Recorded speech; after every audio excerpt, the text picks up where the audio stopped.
All right. Good morning, everybody. Halfway through the week,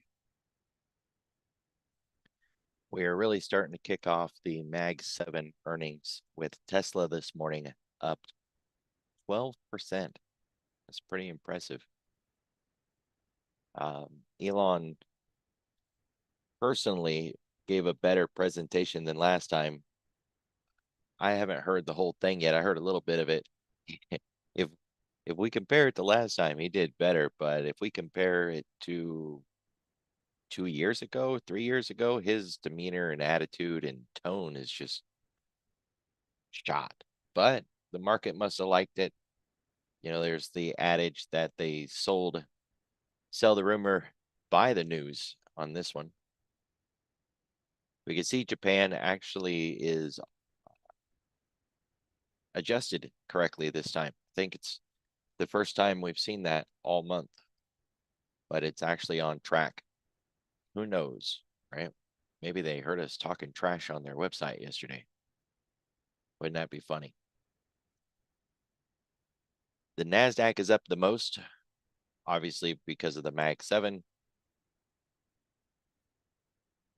The Russell small caps down this morning, more than a quarter. So we've got a very large disparity of what's going on within the marketplace, and it is not directly attributed to Fed speakers or anything like that. But this is not the only divergence out there. With small caps being down, the Dow flat, the S&P up about 0.25%, and the NASDAQ up really closer to 0.75%. We just got a very broad discrepancy. Take it a little bit deeper and look at what's going on between the Dixie, the dollar index, and the 10-year. 10 years trying to get an inside day breakout to the upside, and the Dixie still sitting about half back of yesterday, stuck underneath this 3-day moving average. It looked like we were going to get another breakout on US dollar Japan too. We did set a new high again this morning, but we backed off of that, and still a threat. It's chopping about. So there's a lot going on. And the market doesn't have a single shiny thing that it can grab a hold of, you know, that moves sentiment. And there's nothing today on the economic calendar that's really going to help. Durable goods is okay, but it's just not going to cut it. And for the auctions today, they're in the front 5-year. You know, I would never ignore data, but the 5-year is not going to do it either. So we're still in this kind of hurry up and wait mode. It's interesting how Spot Gamma pointed out yesterday that it was at a -3 on the Gamma index. And I posted it and mentioned it only goes to -4. Anything below 0 implies that we can have one of those days where we really expand. And so the more negative it is, the more likely it is that we can expand. And on those kind of days, you don't sell into strength and buy into weakness. You buy into strength and you sell into weakness. If you approached things like that yesterday, then you were able to capitalize on the expansion. We don't have this morning's founders notes from Spot Gamma yet, but we can already see that the Gamma index is down one entire point. So it was at -3 yesterday. It's at -2 this morning. I'm just rounding. It's close enough. So we're still in a negative Gamma, and it's -2. So we could still see a day where we expand more likely than we hold the line and stay contracted. But we're looking at the economic events on the day. We really don't have anything in here that would light this market up. We do have a lot of Fed speakers over in Europe today. That has to be taken with some weight, and we got to watch the clock. Europe closes at 11:30. Between now and then, there's all kinds of European central bank speakers that can throw a wrench in things. We get crude oil inventories today and crude data. That goes to the heart of inflation, so worth keeping an eye on that. And we're going to get more Magnificent Seven earnings today with Facebook. So a busy day to be sure, but none of these rise to the level of an event. So where does the catalyst come in that can really propel us up higher? The Spot Gamma founders note last night really pointed out how all of the options data has not yet confirmed that this is a sustainable rally. Is it a dead cat bounce or not? And looking at the options data, there's not a clear answer yet.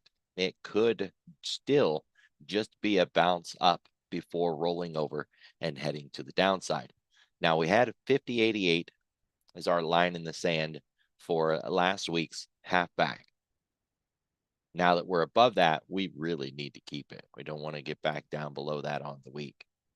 But there's another half back to deal with, and that's 51.50, basically. I'm just rounding up a little bit there. And it's from the peak up here at 53.32 cog line to this low down here, 49.50, just round it close enough. So if you measure all of that and you plot the midpoint, it would be at this 51.50. So that's our next level of resistance, which would also be where the 10-week is. So we still have a lot of resistance overhead to deal with. Like to believe that we'll get some sort of assistance through a catalyst, an event, but we don't have anything on the table yet for that. I got a lot of feedback from this yesterday and can't spend the whole morning briefing explaining indicators, but cumulative volume index has been around for a long time. You should be able to search Google. Even Google Scholar has papers on this, what it is, what it means, what it represents. So don't get too hung up on it. It's just another tool. It's like a tape measure. This cumulative volume would never tell you to take a trade, to get in here or get out there or anything like that. It's providing context and depth. There's a phrase about under the surface trading, how we can have a market going down like we saw here with these candles. That is the NASDAQ in the candles. So we had a market going down while we had cumulative volume going up, under the surface buying. Goldman Sachs had put out a paper earlier in the week pointing out how much buying there was still going on in the Mag 7. Bloomberg put out an article on how the Mag 7 has to carry this market because it's the only thing up right now, really, that has the strength to do it. And it's not the first time we've seen the Mag 7 carry the market. It was a year ago where we had the same scenario, and it was the Mag 7 doing all the work until what, April, May. Then we got into that junior tech rally, and then we had AI follow up behind that. And the only thing that screwed that whole little thing up was the FX market and that little minor bank bailout. So under the surface buying, we can see that. We have the white line actually breaking to the upside now. This divergence seems to be at an end since we now have, the NASDAQ composite heading to the upside and the cumulative volume heading to the upside. But there's still a pretty big disparity. That was a significant pullback in price action compared to cumulative volume.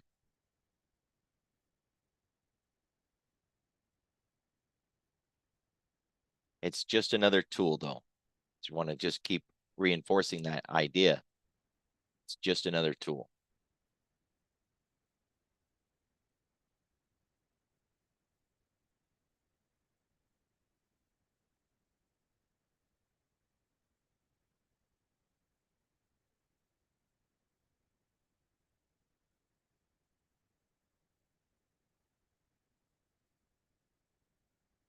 This also is cumulative volume here on the lower right. Thinkorswim, if you search for it, has a cumulative volume index. It's not as good, in my opinion, as the one on TradingView, because the one on TradingView, you can set it to all US markets, which is pretty cool, because it'll look at cumulatively all the volume in all of the US indexes. On Thinkorswim, you have to pick which index you want, the NASDAQ, whatever. But I can code Thinkorswim, so I wrapped that cumulative volume index into a Bollinger Band, and I added some moving averages to it so that I can spot a squeeze and kind of recognize when we're above the average, below the average. But we are headed to the upside in this, and we are not yet through these previous peaks. So even this has resistance to it. So far, that 20-week moving average bounce is holding so far. But just keep in mind, this is not yet proven, and it could just be a bounce. Bounce on support, or bounce the first time, however you want to say it. First we bounce, then we break. So we have to continue this move up, and now that we've set this low, we can't go back and cross this low. That's a textbook trigger for a short. So if we do that, it's game on to the downside. Volumes are still looking really good. We're not in the hundreds anymore, but we're really close. 87, 97. Those are really good numbers that we haven't seen, most of the year. We didn't see those kind of numbers, but in the last 3 weeks, 2 weeks since April 11th, we've had those kind of numbers. Typically, we would expect those numbers to fall off a little bit on the rally back up. If you look at volume, right, in a good strong trend, the volume is generally lighter than it is when we get a shock and awe event and market makes moves to the downside. But so far, we're still showing some good, strong volume. The thing is, we're looking at overnight volume in this discussion. And generally speaking, that overnight volume is the Asian session and the London session, and it's not US trading.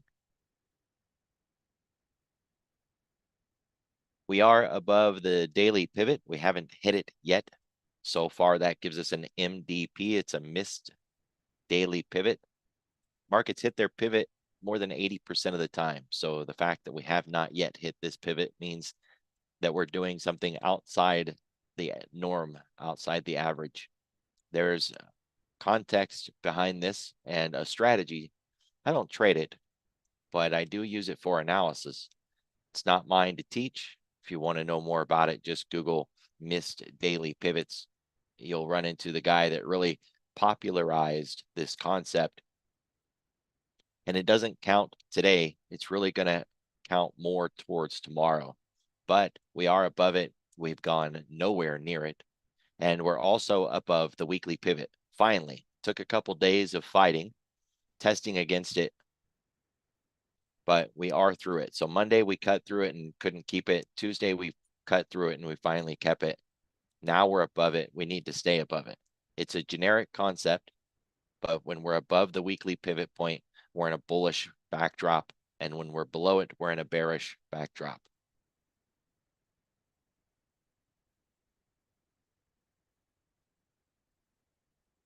We're still inside day breakout for the moment, but not by very much, just barely keeping this breakout. The put wall was rolled up. The zero gamma or volatility trigger was rolled down. Can't remember which one the founder's note mentioned, but there was an adjustment. They considered both of those actions to be supportive of the market as a bullish support. We are still really close to that call wall, and some point through the day today, I expect to see flows move that call wall. If it doesn't move those call wall, then I'm more inclined to believe that we've been witnessing a bounce so that we could roll over like a dead cat bounce. to have to move that call wall. Only time will tell, right? But you can watch the flows today. We know where the call wall is, 51.36. So you can watch the flows on 51.36. You can even just set your filter to look for that number. And options being the way options are,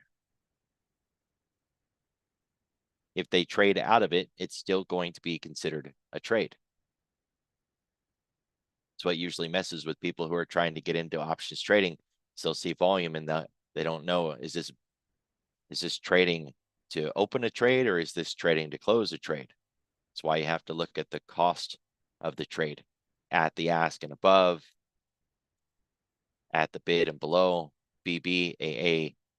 So on Thinkorswim, you can just go here to the filter and you can set this filter to whatever strike you want.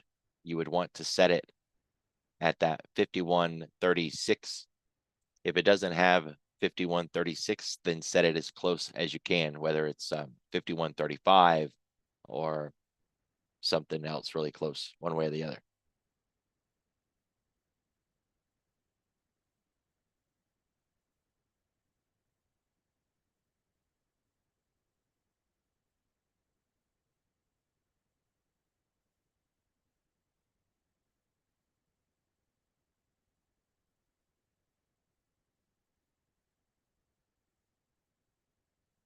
Ten-day, 30-minute volume profile. The point of control has moved down and we moved up at the same time. So we jumped across it. All it took was losing volume across the top. As we lost more of that volume, the point of control finally gave up, dropped it down. It didn't hurt also that we built out more volume around that 5100. Round numbers generally act as a magnet, support, resistance. It's a little bit of everything. It gets people's attention. Liquidity generally resides on the other side of the pivot, which is why we can see that there's a shaded zone on both sides of this thing. Price was finding liquidity above and below 5100 yesterday. And really for a long time, we were stuck there and it was starting to look like maybe we weren't going to get away from it. And then finally we did. So now that we have the point of control moved, we're going to be looking for the rest of this upper volume to dissipate. I know right now it seems like we've got this super resistance at 5200, but we're going to lose these candles over the next few days and that volume won't be there. Or if we do get up there within the next few days, by the time we do, it's likely to be a much smaller volume structure at that point. You still have round numbers. 5200 is the same as 5100 in that aspect, that there will be liquidity on the other side of the pivot. 5150 also has to have an expectation of interference through options levels.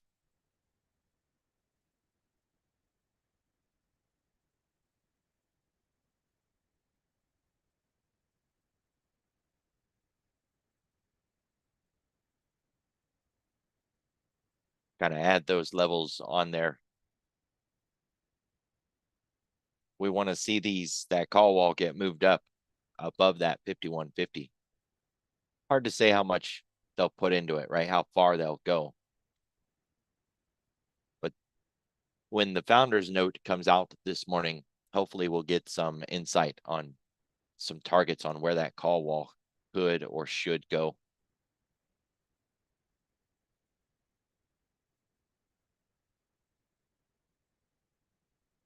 We have a new VPOC. Almost got hit this morning, but almost doesn't count. Hand grenades and horseshoes.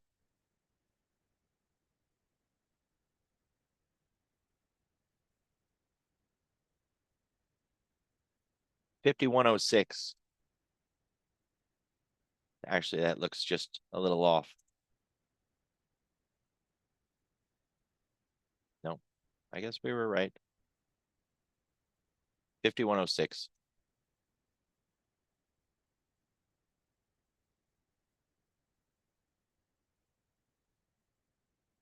It is worth noting the structural change, between And when we talked about this on previous days where we had a big down day and the point of control was in the lower portion of the day of the structure.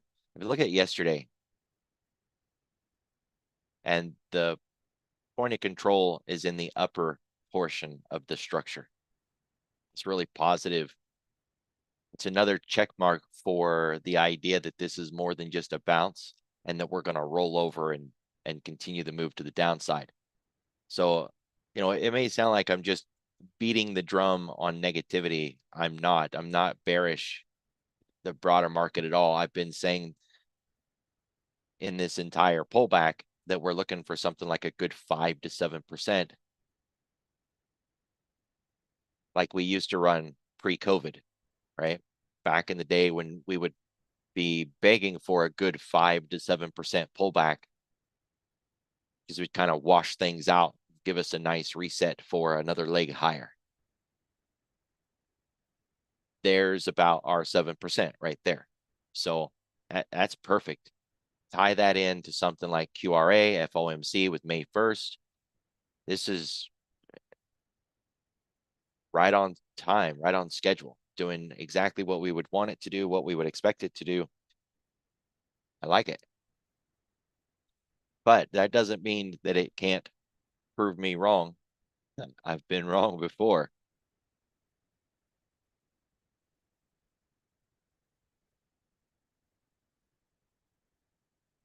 We are outside the weekly expected move. We're supposed to close inside this box 80% of the time, which means if you count back over the last 10 weeks, you should find that on Friday at the close, we're inside that range 8 out of 10 times. If it's less than that, then it doesn't mean that the indicator is broken. It means that the market makers are doing a horrible job of pricing risk, that they're not representing the volatility correctly. It is a warning, kind of tells you don't play the edges, don't play targeted positions like butterflies or targeted positions, no iron condors, that sort of thing, because price is consistently exceeding expectations. You don't want to put on a trade that says, I bet you stay in the box when price is proving difficulty with staying in the box. Now, we don't know if this is going to close outside the box or not. Last week, it obviously closed outside the box, right? And the week before that, it closed outside the box. So that's 2 right there. If we find any more counting back over the last 10, then we know that we're not hitting our average. Well, there's one right there where we closed outside the box. That's 3. It didn't take very long to find more than 3 where we closed on Friday outside the box. So volatility is there. It's under the surface. We can see it in the price action. We can see it with the weekly expected move being broke like this. So I wouldn't hold too much to the idea that we're going to come back down and get back in the box by the end of the week. Not just from a statistical approach anyways. There's got to be something more than that.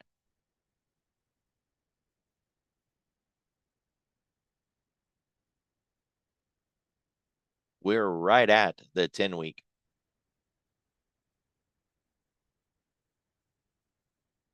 Can't really see it because it's not representative here. But if we look at the label, we're there. We're right at the 10-week.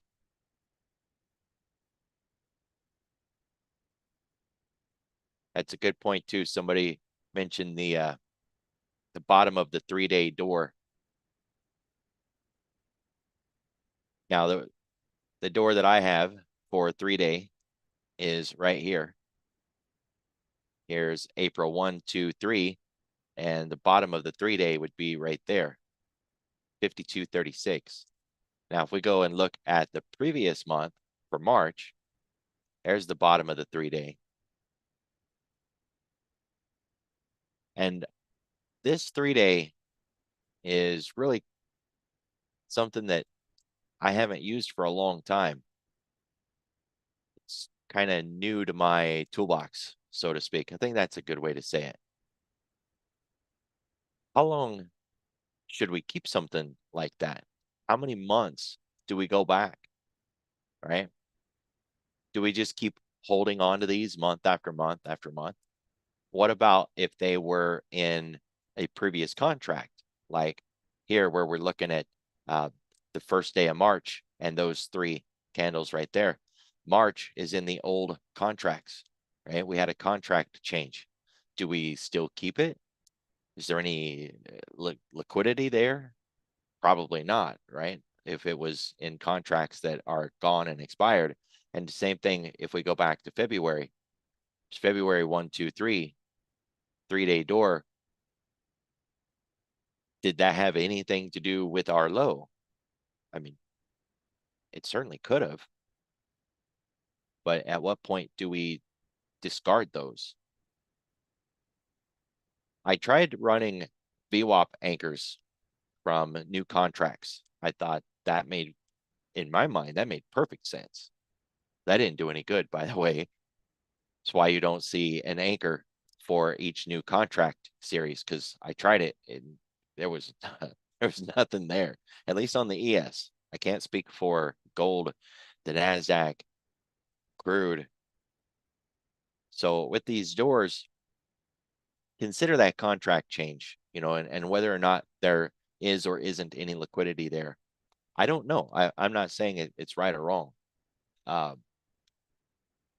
In the book where I learned about this, they weren't using it on futures at all, which doesn't hold me back. There's been a lot of tools I found useful for futures that were never designed for futures, but just putting it out there. It's uncharted territory, so you can pretty much Wild West, right? Prove that it works and build something out of it. But we are at the 10-week. We got to get above it and keep it and start working our way back up. But we don't know if this is just a reset or not, right? There's been plenty of times where we've come back up just to roll over again. So we're back to 0. It's a good start. Kind of reminds me back here last year in March.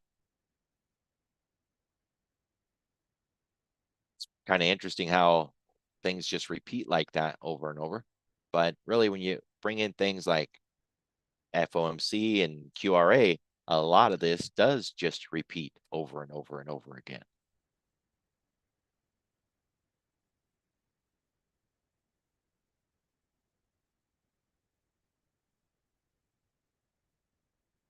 We are back above the 10-day. So at least that's one resistance out of our way. It wouldn't hurt either if we can get a little bit of a Busby, maybe fade back into that 10 and find that they defend it or support it. It's worth keeping an eye on until we drive a little bit farther away from it. Still, if we were to look at price and that really big move that we had yesterday and try to ask that question, are we overbought? Did we move too far yesterday? The answer is no. We're not overbought. We didn't move too far, too fast. It doesn't owe us a pullback at this point. We're not overextended, nothing like that, right? So it's good to be able to put that into context and know that we're not extended.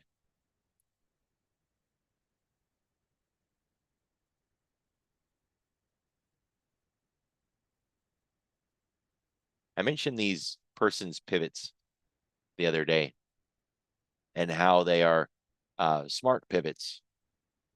They will read the market for you and make a determination on whether it thinks the market is going to be bearish or bullish. And then it sets these pivots into a bearish or bullish position. That sounds awesome. Just keep in mind that these things were built years and years ago, and it's just math. And it's where did price close, above or below?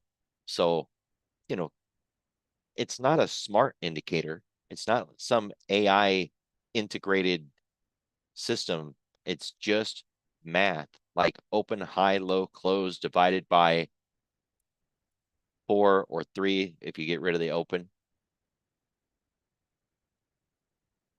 So it's just a formula. And then it looks at where price is. Is it opening above or below a particular level? That's it. And that's how it decides whether or not to, point these in a bearish or a bullish direction. So if you're looking at this thinking, oh, that's great, it'll tell me if I should be bullish or bearish today. I think you could probably find reasons on your own to be bullish or bearish that have a lot more merit than using this tool to decide if you should be bullish or bearish.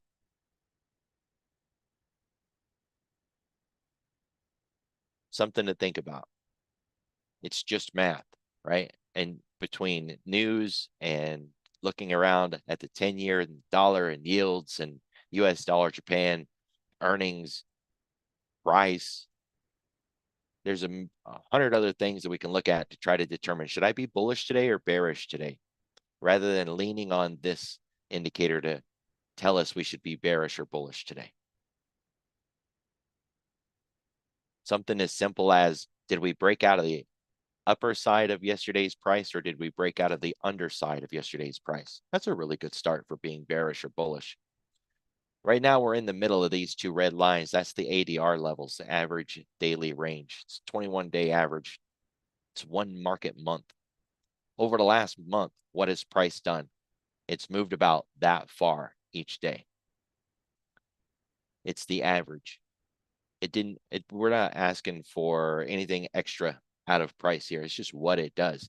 And it's not an either or, not the upper red line or the lower red line. It's both. What has price done over the last month? It's moved about that far each day. Now we can say price moved to the upper line and the lower line, and through the entire day, it moved that far. But it could also just from Globex open move that far in a single direction, and that would put us all the way up here. Or from the Globex open, we could move in a single direction, and that would put us all the way down here. So it's just math, just like those person's pivots that we were talking about. What has the market been doing on a day-to-day basis? It's been doing about that much, and we can put it in the numbers in the upper left corner. Get the label. 21-day average daily range is about 1.3% on the ES, which equates to about a 65-point move or a 66-point move. We haven't really gone anywhere at this point. We've moved 11 points. We could still move 50 points higher or lower, and it would just be another day in the park. So we don't have any edge here yet. Should we be long or short? Other than the fact that we're above VWAP, we got nothing. If we break our own Globex high, target will be the upper red line. If we break our own Globex low, target will be the lower red line. That's as simple as it gets. Pretty simple, easy. Easy.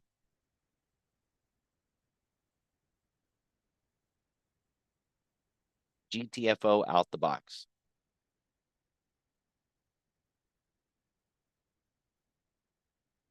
Nat gas and bonds and gold miners are down.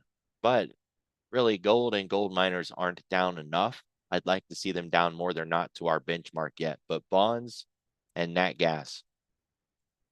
Looking at things that are up, semiconductors, the FANGs, China ADRs, which there was another article that came out about. I don't know if you guys remember, but what was it, like a year and a half ago? They were labeling a lot of Chinese companies as uninvestable. And it was this whole pile on negativity to China, and everybody was ditching their stocks. And right, it was just that whole thing. And that phrase kept getting banded around, uninvestable. And there was an article this morning on Bloomberg about how the flows are picking up in these uninvestable Chinese stocks, that investments are coming back into these uninvestable markets. That ties directly to Baba, Baidu, JD, PDD, Neo, XPEV. Go down the list, right? There's quite a bit of them. So we're looking for more flows in that direction. Semiconductors up, China ADR is up, Magnificent 7 is up, consumer discretionary. We have all the ingredients for another big expansion day, just like we had yesterday. And I get it. There's not a lot of days where we have 2 or 3 big expansion days in a row. That's just not what the market does generally, right? But it does happen. And I've heard people say, well, yesterday was a big expansion day, so I'm going to short this sucker today. There's nothing wrong with having a plan, but I wouldn't short it on GP just because we had a big day yesterday. That's not good enough, especially after what, 5, 6, 7 red candles in a row. And we're finally turning it around. This thing could have 4, 5, 6 green days in a row, and they could be big ones, just like here or here. And sure, I'm picking and choosing my spots because I'm trying to prove a point. It happens. And it can happen again today. So don't assume that after yesterday's really big day that today's got to be a sideways day or a down day, because it doesn't. In fact, it adds to everybody that keeps getting caught in a short squeeze. So you think about, anybody trying to short it and they run it higher, squeeze that short, they add to the buying to get out. We top out to another level. That's how those grinding days go, right? Where we just keep grinding higher and higher and higher. Right now, we have the setup for one of those days.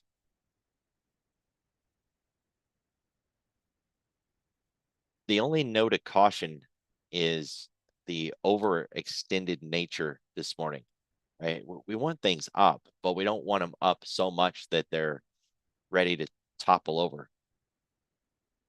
That's a rug pull trick, right? We don't want to get the rug pulled out from underneath us.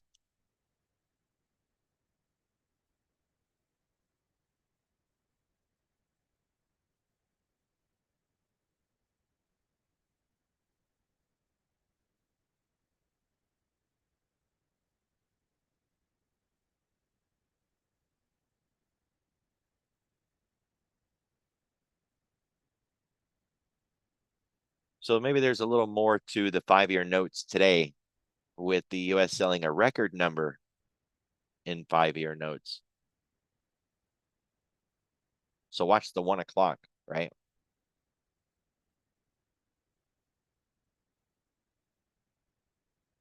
Canadian retail sales is worth keeping an eye on too. That'd be in about 22 minutes.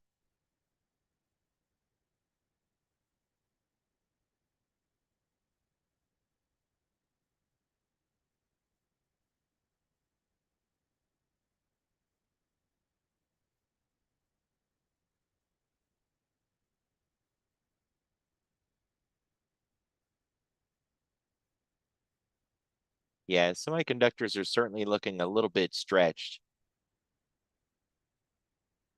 I'd put a hat back on yesterday. Maybe actually just a full Fibonacci with like a 786er on there. Yeah, that'll work. 209. 209 and 3/4. If we break below that, I'd watch out for a rug pull or a short. If you want to get even more strict, then breaking below yesterday's close, it's like 210.80 be about all the warning you would need. I would not give this a lot of latitude. Something like FXI gapped up so strongly like that. And look at this move over the last 4 days. I mean, come on, that's a little bit out of control. That's that China constituent. There's KWEP, right?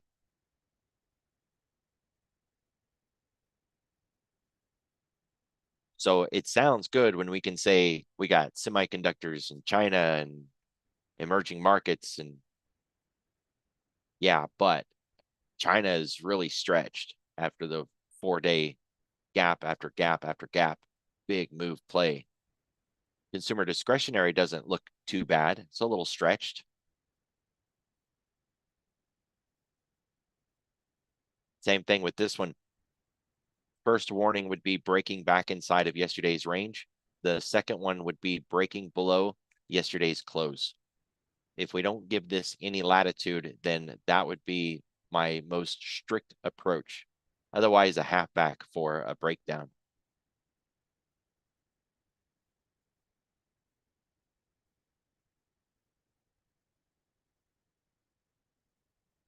We also have pot stocks up this morning, both of them, the MJ and MSOS. They're not looking really good, though. I got to say that they might be up this morning, but there's not a lot of flows here, just some dashes. The Qs, XLK, Bitcoin, and the others, they're not up enough to meet our qualifications. So it's a good start.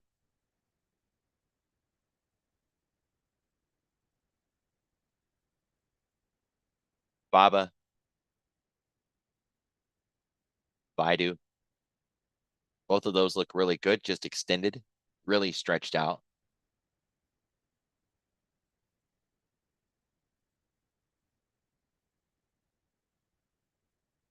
PDD, not so extended and not so stretched out.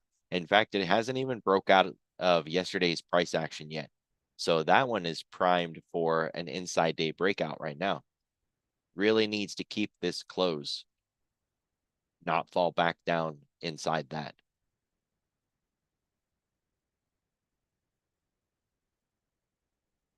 US dollar Japan just broke higher. Sure did.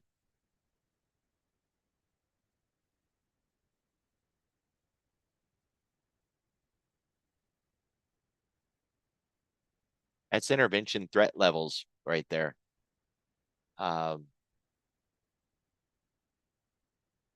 That's just dangerous stuff.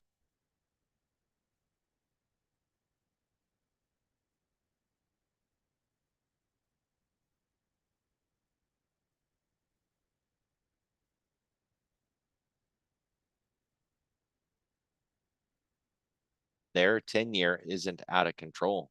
So I don't know what they're going to do. Something to keep your eye on. Watch that US dollar Japan and watch our 10-year and the Dixie, the dollar index.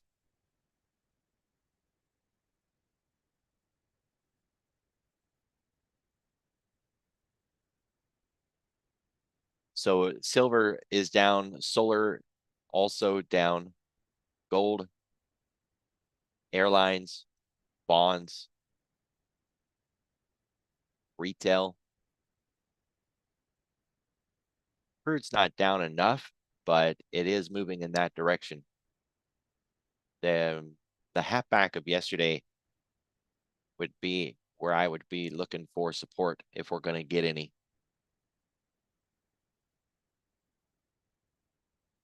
And for the turnaround kid, IWM being down this morning might offer a really nice trade. Think about the S&P and the NASDAQ. They already did an inside day breakout. You can use those levels now for structure and support, but IWM hasn't done that yet. So might have a play here.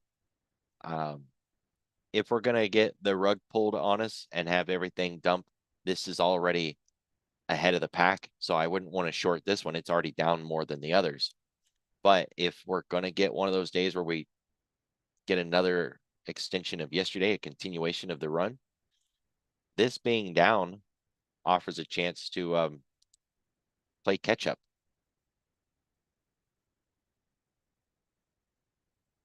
Can start with getting back above yesterday's close and then getting the inside day breakout through yesterday's high and expanding up from there. Like it.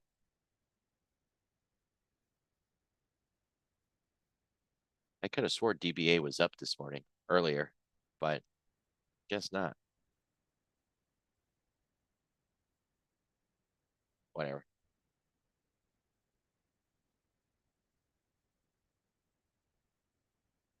All right, so China semiconductors, keep your eye on Meta, IBM. They both report tonight. and everybody be careful, be safe. I'll see y'all tomorrow.